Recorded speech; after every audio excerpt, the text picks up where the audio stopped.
안녕하십니까. 내일 수능이죠. 저희는 이제 학력고사 세대죠. 네, 기억이 나는데, 네,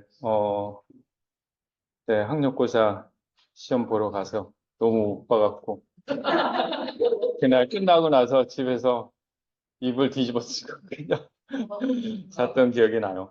어쨌든 하나님이 도우셔서, 아이들 모두 다 잘 볼 수 있으면 너무 좋을 것 같습니다. 아멘. 네. 오늘 이렇게 말씀을 나눌 수 있어서 너무나 이렇게 먼저는 하나님에게 너무나 감사를 드립니다.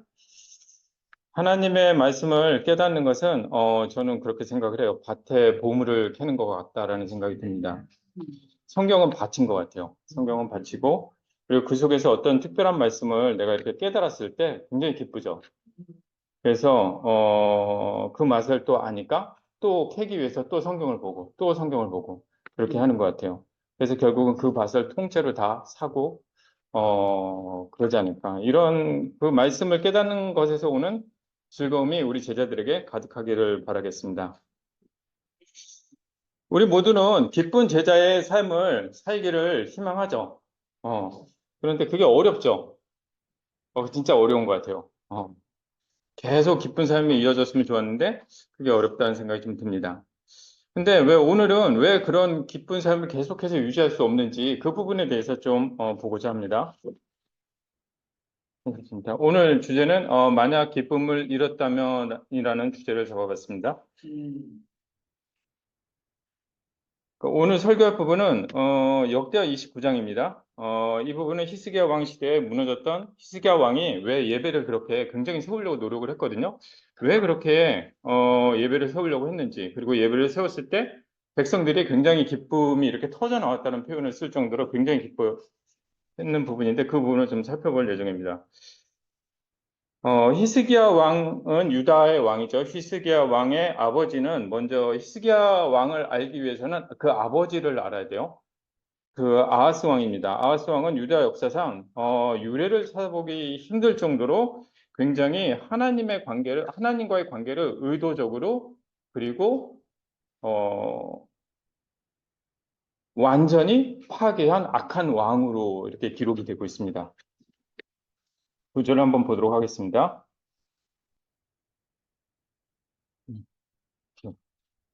역대하 28장 2절부터 5절까지입니다.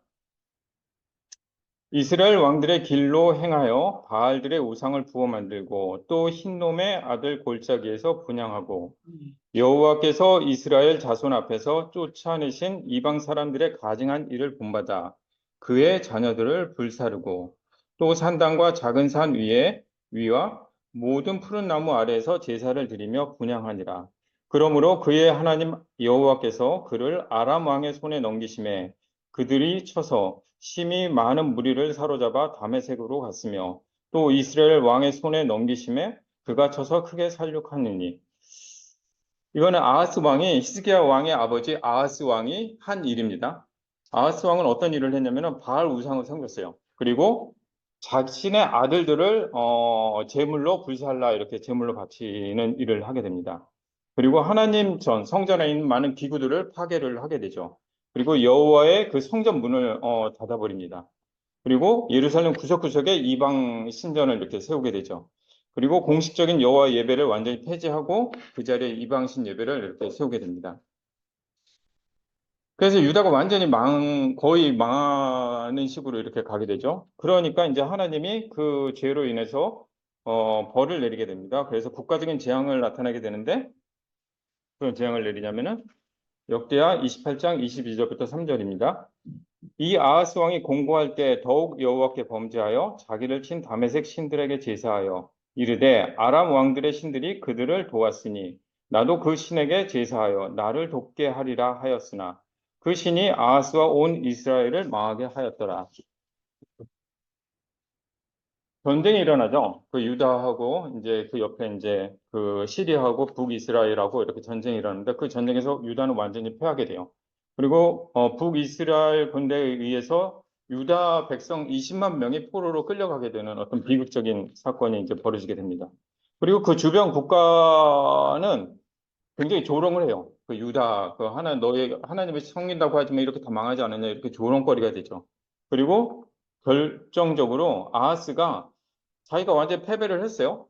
그랬더니 그 담의 세계에서 다른 그 담의 세계의 신들이 더 강해서 하나님보다 더 강하기 때문에 나는 이제부터 담의색 신들을 섬길 거야라고 이제 그렇게 결정을 해버려요. 그래서 결국은 완전히 영적으로 무감각한 상황에서 이제 끝이 납니다. 그래서 그런 아하스가 죽고 그 아들 히스기야가 이제 왕이 됐어요. 왕이 됐는데 유다는 완전히 거의 쓰러져 가기 직전에 이제 왕이 돼버린 거죠. 그래서 오늘 주제는 기쁨을 회복하기 위한 단계로 해서 네 단계를 제가 얘기를 하고자 합니다.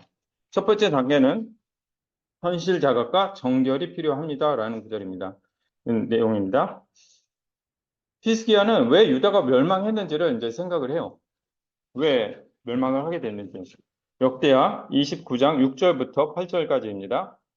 우리 조상들이 범죄하여 우리 하나님 여호와 보시기에 악을 행하여 하나님을 버리고 얼굴을 돌려 여호와의 성소를 등지고 또 낭실 문을 닫으며 등불을 끄고 성소에서 분향하지 아니하며 이스라엘의 하나님께 번제를 드리지 아니하므로 여호와께서 유다와 예루살렘에 진노하시고 내버리사 두려움과 놀람과 비웃음거리가 되게 하신 것을 너희가 똑똑히 보는 바라.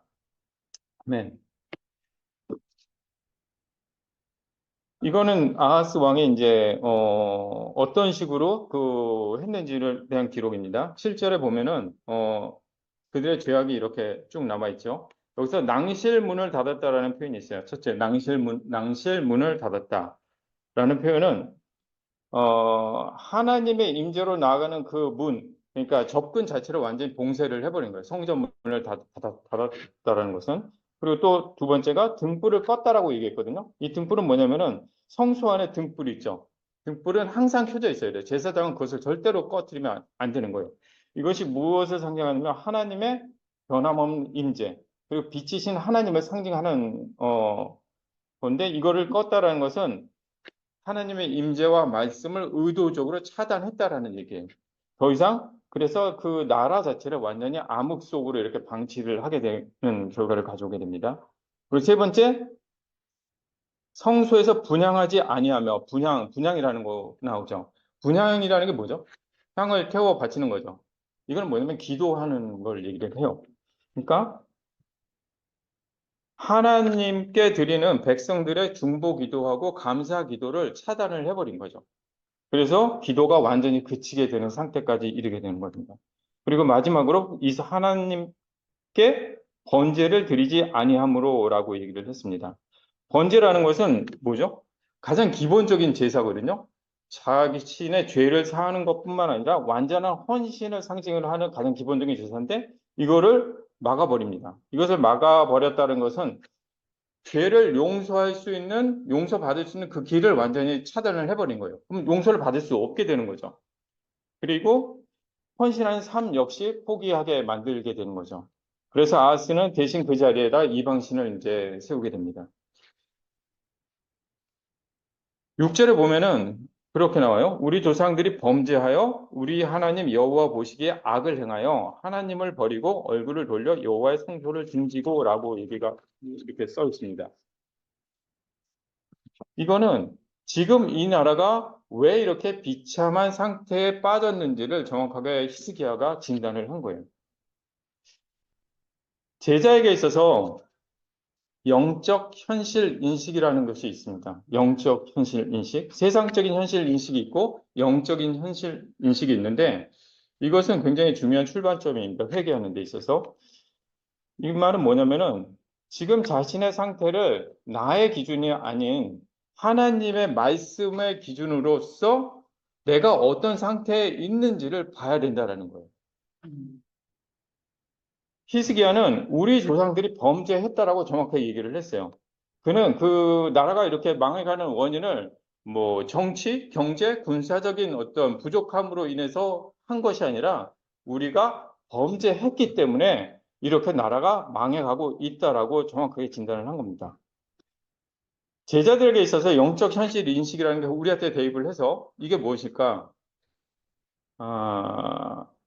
한번 생각을 해봅시다. 예를 들어서 지금 제자의 삶이 굉장히 불안해요. 그리고 걱정이 많아요. 그리고 부정적이에요. 그리고 기쁨이 없어요. 전에 제가 그랬었죠. 전에 그런 지금 아니에요. 기쁨이 없고 불안하고 전 걱정이 많았었고. 근데 이게 세상적인 현실 인식 이런 상태라고 한다면은 제자가 이런 상태예요. 그러면은 세상적인 현실 인식은 어떤 식으로 나타나냐면은 증상에 집중을 하게 돼요. 증상. 내가 왜 불안하고 기쁨이 없지? 회사 일이 너무 많고 힘들어서 업무 스트레스 너무 받으니까 내가 너무 기쁨이 없는 것 같아. 또 지금 통장 잔고가 지금 간당간당해. 재정적인 문제 때문에 내가 불안한 것 같아. 그리고 교회만 오면 좀 불편한 사람이 있어. 그래갖고 그 사람 때문에 인간관계 때문에 내가 조금 불편한가? 이렇게 생각할 수 있죠. 그리고 또 미래가 야, 내 노후 어떻게 되지? 이런 생각을 우리가 좀 할 나이죠, 노후. 그래서 이런 원인들이 나왔어요. 그래서 세상적인 현실 인식을 갖고 있는 사람은 어떻게 생각을 하냐면은 그래, 이 문제를 내가 해결하려면은 환경을 바꿔야 돼. 환경. 그러면 회사를 내가 그만두거나 스트레스가 너무 받으니까 아니면은 내가 휴가를 가거나 그렇게 해야 되겠다. 아니면은 내가 투잡을 떼서라도 돈을 더 많이 벌어야 되겠다. 이런 생각을 할 수 있겠죠. 아니면은 교회에서 회사에서 인간관계가 부족했을 때 내가 저 사람 이제 보지 말아야지. 이제 얘기도 하지 말고 그냥 싹 무시하고 하자. 안 보는 게 상책이다. 라고 결정을 할 수가 있죠. 이런 결정은 증상을 완화시킬 수는 있어요. 그러나 근본적인 문제의 그 부분을 건드리지는 못하는 거죠. 이것은 히스기야의 아버지 아하스가 했던 방법이에요. 아하스는 문제가 생기자 하나님에게 갖기보다는 아수르, 에게 내가 도움을 청해야 되겠다라고 생각을 했던 것이죠. 그러면은 반대로 영적인 현실 인식에 대한 부분을 좀 살펴보고자 합니다. 이건 뭐냐면은 근본 원인에 집중을 하는 거예요. 이것이 히스기야 방식인데 눈에 보이는 증상을 통해서 눈에 보이지 않는 하나님과의 관계를 보는 방법입니다. 진단을 하면은 근본 원인, 내가 왜 불안하고 이렇게 기쁨이 없을까? 물론 회사 일이 힘들고 어려운 것은 사실이다. 그러나 진짜 원인은 환경 때문이 아니라 내가 그 환경 때문에 내가 기쁨을 잃은 게 아니다라고 생각을 합니다. 진짜 원인은 내 마음에 성전문이 닫혀 있고 그리고 그 안에 회개하지 않은 많은 죄가 내 속에 쌓여 있기 때문이다라고 결론을 내립니다. 그래서 처방을 내리게 되죠. 그럼 어떻게 해야 되나? 이 문제를 해결하려면 내가 환경을 바꾸기 이전에 하나님과의 관계를 내가 회복해야 되겠다라고 결정을 하게 됩니다. 그리고 가장 시급한 것은 아, 히스기야처럼 내 성전을 청소해야 되겠다고 결정하고 그 부분을 시행을 하게 되는 거죠. 다른 어떤 것보다도 속죄제를 통해서 내가 하나님과의 관계를 다시 회복해야 되겠다라는 것이 영적인 현실 인식입니다. 이것이 바로 히스기야가 했던 방법입니다. 이것이 이런 영적 현실 인식은 어, 회개의 어떤 출발점이 됩니다. 히스기야는 아까 얘기했듯이 다음 행동을 하죠. 그래서 인식을 했죠. 그 다음에 뭘 했냐면은 성전을 청소하기 시작합니다. 역대하 29장 15절부터 17절까지입니다. 그들이 그들의 형제들을 모아 성결하게 하고 들어가서 왕이 여호와의 말씀대로 명령한 것을 따라 여호와의 전을 깨끗하게 할세. 제사장들도 여호와의 전 안에 들어가서 깨끗하게 하여 여호와의 전에 있는 모든 더러운 것을 끌어내어 여호와의 전 뜰에 이르매 레위 사람들이 받아 바깥 기드론 시내로 가져갔더라. 첫째 달 초하루에 성결하게 하기를 시작하여 그달 초팔일에 여호와의 낭실에 이르고 또 8일 동안 여호와의 전을 성결하게 하여 첫째 달 16일에 이르러 마치고 아멘. 아버지 아하스에 의해서 성전이 완전히 파괴됐죠. 그래서 거기다 막 우상 잔뜩 갖다 놨어요. 그리고 나서 히스기야가 한 거는 먼저 성전을 청소하기로 결정을 합니다. 그래서 성전 청소하는데 16일이 걸려요, 딱. 그래서 성전을 다 청소를 하는데 성전을 청소하는 게 왜 그렇게 중요할까? 그냥 여러분 좀 지저분한 데서 우리가 예배 드리면 안 될까요? 좀 먼지 있으면 안 될까요? 예를 들어서 지금 여기 성전이라고 생각을 해봅시다. 여기 옆에 바알 신상이 딱 있어요. 이 옆에는 아데미 그 여신상이 딱 있어요. 그리고 저쪽 싱크대 쪽에는 그 좀 되게 찌린내가 굉장히 진동을 해요. 찌린내 진동하고 이쪽에는 어 음식물 쓰레기.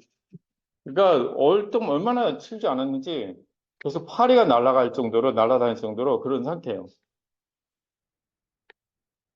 우리 이런 데서 찬양을 하면 안 돼요? 하기 싫죠. 그럼 하나님은 어떨까? 하나님은 당연히 싫겠죠. 어. 구약에서 성전은 하나님의 임재, 하나님의 집이라고 집이죠. 솔로몬도 하나님이 임재할 곳이기 때문에 다윗도 그렇게 정성들여서 수없이 많은 돈을 들여서 굉장히 의리의리하게 집을 짓죠. 왜? 하나님이 그곳에 거하시는 것이기 때문에 굉장히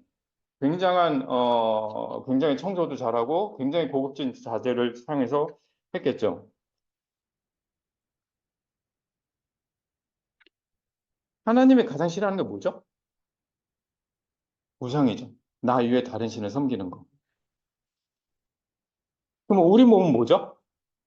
성전이죠. 성경에는 우리 몸을 분명히 성전이라고 얘기를 했습니다. 그런데 우리를 한번 살펴보도록 합시다. 이 성전 한 구석에 돈에 대한 욕심이 가득해요. 이 성전 한 구석에. 그리고 이 성전 한 구석에 또 어제 먹은 술병이 이렇게 놔둔 걸로 있어요. 그리고 또 어제 본 음란 동영상도 한 구석에 또 그대로 남아 있어요. 또 형제에 대한 불편함도 한쪽 방에 이렇게 또 보이 있어요. 그리고 또 거짓말이 또 있어요. 그리고 또 남들보다 내가 좀 더 낫다라는 그 교만한 마음도 그 한 구석에 또 자리 잡고 있어요. 우리가 만약 그런 상태라면은 우리가 정말로 올바른 예배를 드릴 수가 없겠죠. 우리는 보이는 성전을 청소하는 것뿐만 아니라 우리 내면의 진짜 성전을 청소를 해야 돼요. 우리가 그렇게 성전을 청소하지 않은 상태에서 예배를 드릴 수 있어요. 예배를 드린다고 하더라도 기쁨은 없겠죠, 당연히. 성경에도 예배를 드리기 전에 형제하고 화해하고 오라고 얘기를 하고 있어요. 그만큼 너희가 너희 성전을 계속 청소하라고 얘기를 하고 있습니다. 이 모든 죄들을 청소할 때 비로소 올바른 예배를 우리가 드릴 수 있습니다. 두 번째 단계, 기쁨을 회복하기 위한 두 번째 단계가 속죄입니다. 성전이 깨끗해진 후 히스기야는 백성들의 죄를 해결하기 위해서 공식적인 속죄 제사를 드리기 시작합니다. 이것이 기쁨을 회복하는 가장 결정적인 단계예요. 역대하 29장 21절부터 보도록 하겠습니다. 숫송아지 7마리와 순양 7마리와 어린 양 7마리와 순염소 7마리를 끌어다가 나라와 성소와 유다를 위하여 속죄 제물로 삼고 아론의 자손 제사장들을 명령하여 여호와의 제단에 드리게 하니 이에 숫소를 잡음에 제사장들이 그 피를 받아 제단에 뿌리고 또 순양들을 잡음에 그 피를 제단에 뿌리고 또 어린 양들을 잡음에 그 피를 제단에 뿌리고 이에 속죄 제물로 드릴 숫 염소들을 왕과 회중 앞으로 끌어오매 그들이 그 위에 안수하고 제사장들이 잡아 그 피를 속죄제로 삼아 제단에 드려 온 이스라엘을 위하여 속죄하니 이는 왕이 명령하여 온 이스라엘을 위하여 번제와 속죄제를 드리게 하였음이더라. 아멘. 제가 그 카톡방에다가 그 동영상 하나 올려놨을 거예요. 속죄하는 장면에 대한 그 짧은 동영상인데 이거를 보면은 어떤 식으로 진행되는지 좀 알 수 있을 것입니다. 백성의 지도자들은 제물의 머리에 이렇게 안수를 하죠. 염소나 뭐 이렇게. 그리고 이거는 우리의 죄가 이 제물로 이렇게 넘어갑니다라는 얘기죠. 그러면 제사장들은 이 제물을 잡고 그래서 그 피를 제단 네 개 중에 뿔에다가 이렇게 바르죠. 그리고 온 이스라엘을 위해서 속죄를 합니다. 이들은 스스로 그 죄를 해결할 수 없다라는 것을 인정하고 제물의 피를 통해서 하나님과 다시 연결하게 하나님께 다시 용서를 구하는 과정입니다. 이 속죄를 드림으로 인해서 하나님과 나 사이에 막혔던 그 담이 허물어지게 되는 거죠. 근데 이 과정이 왜 필요할까? 이 과정이 왜 필요할까? 그냥 하나님이 좀 죄 좀 지은 사람들하고 같이 있으면 안 될까요? 그냥 조금 죄 지었으니까 좀 그냥 같이 좀 옆에서 부비부비 해갖고 같이 좀 있으면 안 될까? 그냥 좀 멀리 떨어져 있더라도 같이 있으면 안 될까? 근데 같이 있을 수 없는 이유가 본질적으로 충돌하기 때문에 그래요. 마치 물과 기름이 아무리 병에다 놓고 섞는다 하더라도 분리되는 것처럼 분리가 될 수밖에 없는 겁니다. 하나님의 본질은 빛이고 죄의 본질은 어둠입니다. 요한 1서 1장 5절입니다. 우리가 그에게서 듣고 너희에게서 전하는 소식은 이것이니 곧 하나님은 빛이시라. 그에게는 어둠이 조금도 없으시다는 것이니라. 네. 이 말은 하나님의 거룩은 죄와 분리되어 있다라는 얘기입니다. 이거는 하나님이 죄를 단순히 싫어한다라는 선택을 하는 것이 아니라 그분 존재 자체가 죄와 공존할 수 없다라는 얘기예요. 예를 들어 봅시다. 우리 백혈구 있죠. 몸속에 다 백혈구가 있죠. 백혈구의 역할은 몸속에 외부의 바이러스나 병원균이 이렇게 들어오게 되면은 착 달라붙어서 그 병원균을 파괴를 하죠. 그래서 건강을 굉장히 유지를 하게 됩니다. 근데 백혈구가 병원균과 이렇게 타협을 해갖고 그냥 같이 살자라고 하지 못하죠. 그게 백혈구의 본질이 아니죠. 백혈구의 본질은 나한테 안 좋은 것을 파괴하는 것이 백혈구의 본질입니다. 하나님의 거룩함이 이런 백혈구와 같은 것이에요. 그래서 죄를 지은 사람이 하나님과 같이 있게 되면은 있을 수 없게 됩니다. 만약 같이 있고자 다가갔을 때 어떻게 돼요? 죽게 되겠죠, 당연히. 그래서 구약에 보면은 하나님이 임재하는 곳에 이렇게 다가가지 않잖아요. 만약 다가가게 되면 죽기 때문에 못 다가가게 만들죠. 지성도도 마찬가지고. 왜냐하면 하나님은 빛이시기 때문에 어둠과 공존할 수 없기 때문입니다. 죄의 본질은 어둠인데 이것이 단순히 어떤 실수나 뭐 약점을 얘기하는 게 아니에요.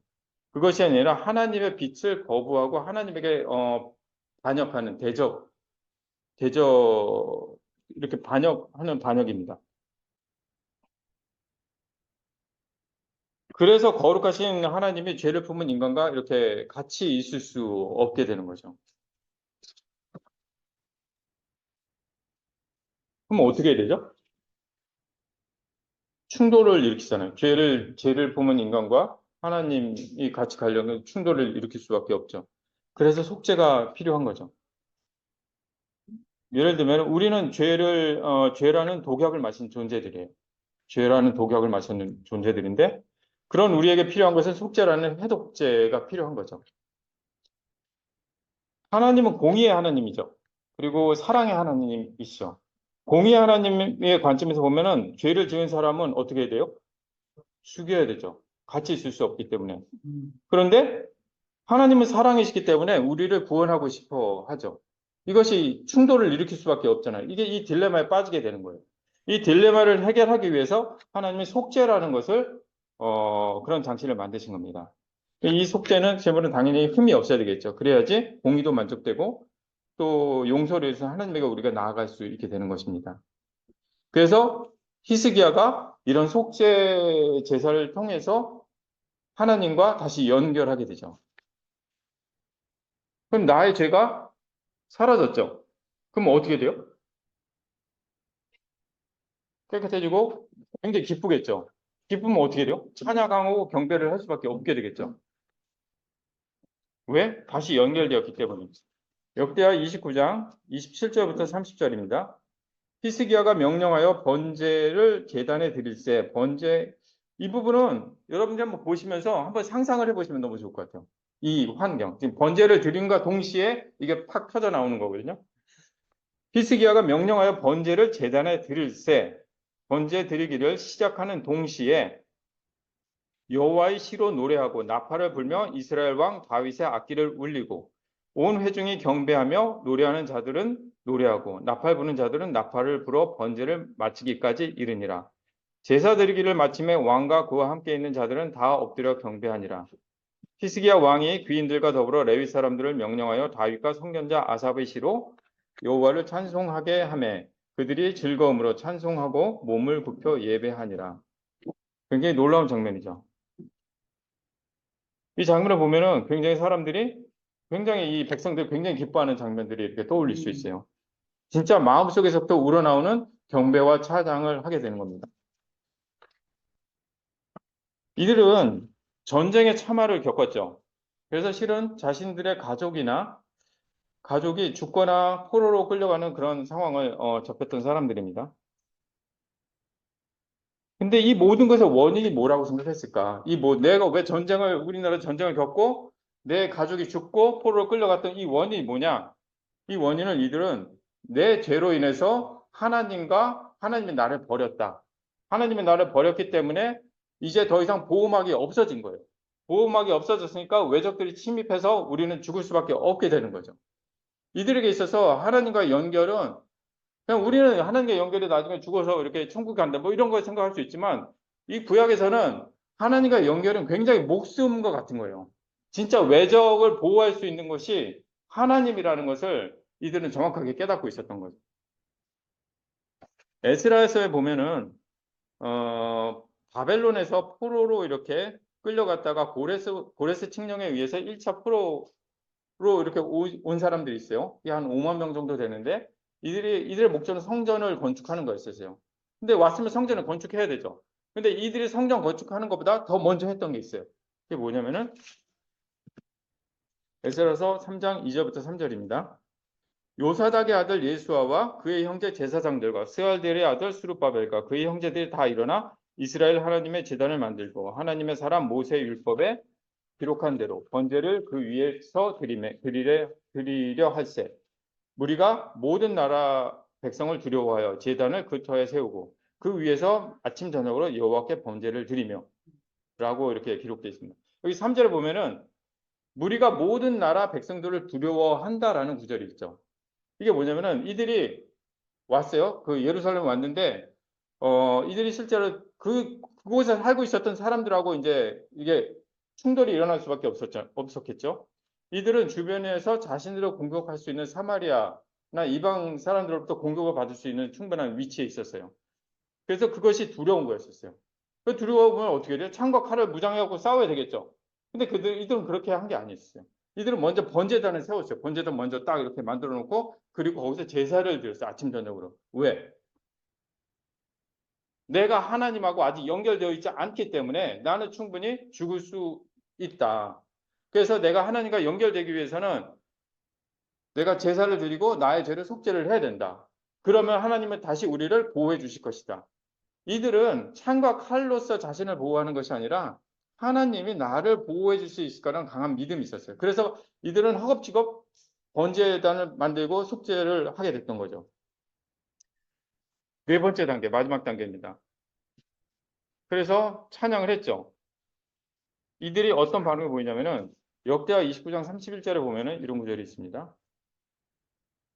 이에 히스기야가 말하여 이르되 너희가 이제 스스로 몸을 깨끗하게 하여 여호와께 드렸으니 마땅히 나와 제물과 감사 제물을 여호와의 전으로 가져오라 하니 회중이 제물과 감사 제물을 가져오되 무릇 마음에 원하는 자는 또한 번제물도 가져오니 이 일이 갑자기 되었으나 하나님께서 백성을 위하여 예비하셨으므로 히스기야가 백성과 더불어 기뻐하였더라. 자신이 죄가 속죄되었기 때문에 굉장히 기뻤고 이들은 자원해서 많은 예물을 제단에 갖고 오게 됩니다. 이후 이들의 기쁨은 6월절 축제까지 쭉 이어지게 됩니다. 기쁨은 예배의 목표는 아니죠. 목적이 아니죠. 죄가 해결되고 하나님의 관계가 올바로 세워졌을 때 비로소 얻어지는 결과물입니다. 제자 삶을 오래 살다 보면 우리는 매너리즘에 이렇게 빠질 수가 있어요. 기쁨을 잃을 수도 있고 또 책임감으로 제자의 삶을 이렇게 살게도 되게 됩니다. 피곤하고 지치고 이 모든 것이 전반적으로 이렇게 일어날 수 있습니다. 한번 생각을 해보십시오. 우리가 정말 살기를 원하는 제자의 삶. 나는 히스기야 시대에 이때 그 백성들이 기뻐했던 그 모습, 하나님과 연결되었기 때문에 너무나 경배와 찬양을 하고 내 예물을 갖다 드리고 내 모든 것을 갖다 드리는 그 모습을 우리가 꿈꾸는 거 아니에요? 맞아요. 난 정말 그러면 그렇게 난 쭉 살았으면 좋겠어요. 결론입니다. 성경에 이런 구절이 있어요. 여러분들이 참 되게 많이 봤던 구절입니다. 요한복음 13장 10절에 예수께서 이르시되 이미 목욕한 자는 발밖에 씻을 필요가 없느니라 온몸이 깨끗하니라. 이건 좀 줄인 내용입니다. 베드로하고 예수님이 나눴던 대화죠. 그러니까 발 씻겨주려고 하니까 베드로가 아니다, 안 된다고. 그러니까 몸 다 씻겨주려고. 그러니까 아니다, 발만 씻으면 된다. 뭐 이런 얘기죠. 여기서 목욕은 단 한 번 끝나는 완전한 구원을 얘기를 해요. 단 한 번의 제사, 단 한 번으로. 우리가 죄를 고백하고 세례를 받았을 때 우리는 목욕을 한 셈입니다. 그래서 우리의 과거, 현재, 미래 모든 죄를 단번에 다 죄를 용서를 받게 됩니다. 이 가치는 100조 원 이상의 돈으로 환산할 수 있는 굉장히 큰 가치예요. 이 결과로 우리는 하나님의 자녀라는 신분을 획득하게 됩니다. 이 목욕의 효력은 뭐냐면은 우리가 단순히 실수나 죄나 어저께 내가 거짓말을 했어. 그렇다고 해서 구원을 잃어버리지 않아요. 내가 어저께 뭐 음란 동영상을 봤어. 그렇다고 구원을 잃어버리지 않아요. 우리의 어떤 실수, 거짓말, 뭐 미워하는 거 이런 것 때문에 그 구원을 잃어버리지는 않습니다. 온몸이 깨끗한 상태이기 때문에 그래요. 여기서 그런데 예수님은 발밖에 너는 씻을 필요가 없다라고 얘기를 합니다. 이건 뭐냐면은 매일매일 회개를 해야 된다는 얘기예요. 발은 매일매일 씻어야 되는 거죠. 우리가 매일매일 죄 지을 때마다 세례 다시 받고 다시 받고 다시 받고 할 수가 없는 거잖아요. 어. 우리는 죄성을 갖고 있는 사람들이죠. 제자이지만. 그런데 이 세상은 누가 지배해요? 사탄이 지배하고 있죠. 죄성을 갖고 있어서 유혹을 받을 수 있어요. 그리고 사탄이 지배하는 세상에 살고 있어요. 그래서 우리는 계속 넘어질 수밖에 없는 연약한 인간일 수밖에 없습니다. 하나님은 그거 알고 있었던 것 같아요. 얘네들 계속 넘어질 수밖에 없다는 존재라는 걸 알고 있다는. 그래서 발밖에 발만 씻으면 된다라고 얘기를 하는 것이죠. 근데 발을 씻지 않으면 어떤 결과가 일어날까? 예를 들어서 아버지와 아들이 있습니다. 근데 굉장히 친해요. 같이 목욕탕도 가고 밥 먹을 때 많은 얘기를 하루 일과 많은 얘기를 해요. 근데 어느 날 그 아들이 아버지 지갑에서 돈을 훔쳐요. 딱 꺼내갖고 2만 원. 딱 이거 이 정도 훔치면 모르겠지 싶어갖고. 그런데 아버지가 모를까요? 대부분 알 거예요. 이 지갑 딱 들으면 2만 원 두 장 빠졌네. 이렇게 딱 될 것 같아요. 그렇죠. 그리고 나서 그날 저녁이 됐어요. 그러니까 아버지는 아들이 그걸 가져갔다는 걸 알고 있어요. 근데 아들도 얘기 안 하겠죠? 둘이 앉으면 어떻게 돼요? 분위기. 서먹서먹하죠. 말 한마디 밥만 먹을 것 같아요. 밥만 먹을 것 같은데 그런 거예요. 굉장히 기쁨의 관계인데 그 관계를 깨는 게 죄라는 거죠. 죄는 우리와 하나님의 일상의 기쁨, 매일매일 가져가는 그 기쁨을 깨버리게 돼요. 아담과 하와가 처음에는 죄를 짓기 전에는 하나님하고 산책했겠죠. 그리고 하나님하고 대화도 많이 했겠죠. 많은 얘기를 하면서 살았을 거예요. 그러다 어느 날 죄를 졌어요. 어떻게 했어요? 숨었잖아요. 대화하지 않고 만나지도 않고 피하고 아버지와 아들의 그 어색한 관계가 형성이 된 거죠. 우리는 매일의 죄를 회개할 필요가 있습니다. 그때 진정한 연결로 인해서 기쁨이 회복될 수 있습니다. 아멘. 제가 준비한 거는 여기까지고 제가 한 가지 좀 더 얘기하고 싶은 거는 지난주 제가 이제 예배를 못 왔는데 제 거래처에서 일을 하자는 거였어요. 일을. 그래갖고 내 거래처는 대부분 내가 일 안 하는 거 아는데 그날은 거기 현장은 일요일밖에 일을 못 한다는 거예요. 그래갖고 요즘 일도 없는데 이거 일을 해야 되는 거 아니야? 막 엄청 갈등하다가 그렇지 지금 먹고 살아야지 하고서 일을 하러 갔어요. 근데 마음이 너무 불편한 거야. 그러니까 일을 하면서도 그래서 이제 예배 시간에 했다 보니까 그 확인 형제가 이제 공동체 회계에 대한 부분을 이렇게 봤어요. 보고 일하면서도 유튜브 보면서 일을 했어요. 그래서 또 일산 거기도 또 갔어요. 여기도 한번 갔다가 일산에 유튜브도 한번 보다가 또 형제들이 또 사진을 이렇게 딱 보내 밥 먹고 이렇게 차 마시는 사진 보냈어요. 내가 여기 갔어야 되는데 하면서 너무 가고 싶다. 이 생각이 드는 거예요. 근데 이제 일을 하게 됐죠. 그래갖고, 근데 이게 내가 전에는 이런 생각이 안 들었었어요. 나는 일에만 이렇게 포커스를 하고 그랬었는데, 그날은 너무, 아, 이게 맞나? 싶은 생각이 들면서도 뭐 그런 생각이 좀 들었었어요. 그러니까 이거를 준비하면서 정말로 우리가 예배 드리는 게 뭔가, 정말 기쁜 게 뭔가, 이런 걸 내가 좀 찾아가게 되는 것 같아요. 또 하나는 여러분은 자식들이 다 있죠. 아이들이 있죠. 아이들이 어떻게 살기를 희망해요? 기쁘게, 행복하게, 그렇게 살기를 희망하죠. 자기 아이들의 책임감, 의무감, 이런 거에 대해서 무거운 짐을 짓고 살아가기를 희망하지 않죠. 하나님도 마찬가지일 것 같아요. 우리가 기쁘게 살기를 희망할 거예요. 그런데 우리가 막 많은 걸 짊어지면서 살아가게 돼요. 근데 그 원인은 뭐냐면 죄. 근데 하나님은 그걸 알아요. 그래서 하나님은 되게 심플하게 이래. 너희가 회개하라고. 그러면 다시 연결돼서 넌 기쁨의 삶을 살 수 있어. 하나님이 굉장히 그 회개하는 거 굉장히 어렵게 만들어 놨을까요? 아니죠. 너희 회개하는 거 얼마나 힘든지 알아? 진짜 어렵게 만들어 놓게 내가 이렇게 하지 않았다라는 거예요. 그냥 얘기하면 돼요. 하나님한테 내가 회개한다고. 그럼 연결이 돼요. 하나님은 우리를 사랑하기 때문에 너무 쉽게 회개하고 너희가 돌아서고 계속 그 일을 반복하면서 살기를 정말 희망하기 때문에 왜 세례받는 거 얼마나 쉬워요. 그럼 물속에 한번 들어갔다 나오면 되는 거 아니에요. 불이 아니라 물이잖아요. 불이었으면 탈라신 쉽게 만들어놨어요. 쉽게. 회개도 마찬가지로 쉽게 만들어놨어요. 거기 안에 하나님 마음이 있는 것 같아요. 여러분 그런 삶을 살아가면 너무 좋을 것 같습니다. 이상으로 마치도록 하겠습니다.